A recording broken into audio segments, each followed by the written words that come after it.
Þetta fólk, þetta woke suicidal empathy fólk, það getur ekki hugsað til langstíma. Það lifir bara í akkurat þeirri aðstöðu sem að það er núna.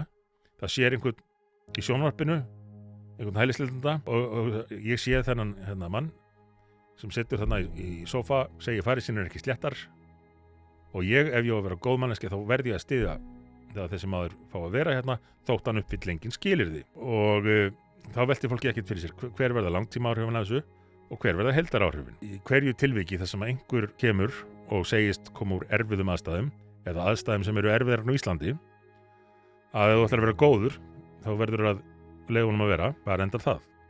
Koma fleiri og fleiri og fleiri og þetta fólk það hugsar ekkert út í áhrifin á heilbrigðiskerfið, á samfélagsgerðina, menntakerfið, fasteignamarkaðinn. Með öðrum orðum hugsar ekki til langstíma og hugsar ekki með heildarmynd.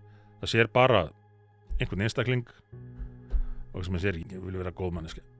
Þannig ég hlýt að segja já.